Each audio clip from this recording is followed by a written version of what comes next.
അമേരിക്കയിലെ മിനസോട്ടയിലെ മിനിയാപോളിസിൽ വിശുദ്ധ കുർബാന അർപ്പണത്തിനിടെ വെടിവെപ്പിൽ 2 കുട്ടികൾ കൊല്ലപ്പെട്ടു. അനൻസിയേഷൻ കത്തോലിക്ക സ്കൂളിനോട് ചേർന്നുള്ള പള്ളിയിൽ വിശുദ്ധ കുർബാന അർപ്പിക്കുന്നതിനിടയിലാണ് ജനലിലൂടെ അക്രമി വെടിയുതിർത്തത്. പ്രാദേശിക സമയം രാവിലെ 8:30ഓടെയാണ് അക്രമി വെടിയുതിർത്തത്.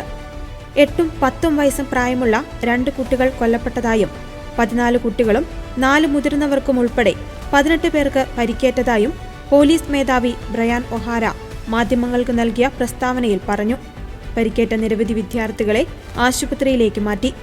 നിരപരാധികളായ കുട്ടികൾക്കും വിശുദ്ധ കുർബാനയിൽ പങ്കെടുത്ത മറ്റുള്ളവർക്കും നേരെ അക്രമി മനഃപൂർവ്വം നടത്തിയ ആക്രമണമായിരുന്നു ഇതെന്ന് ബ്രയാൻ ഒഹാര വ്യക്തമാക്കി.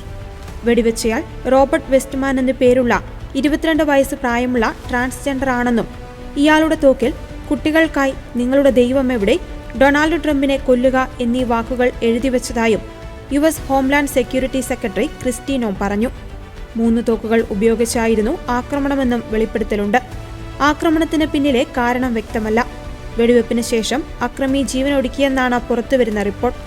സംഭവത്തെക്കുറിച്ച് തനിക്ക് വിവരം ലഭിച്ചിട്ടുണ്ടെന്നും ഭയാനകമായ സാഹചര്യം നിരീക്ഷിക്കുകയാണെന്നും പ്രസിഡന്റ് ഡൊണാൾഡ് ട്രംപ് പറഞ്ഞു.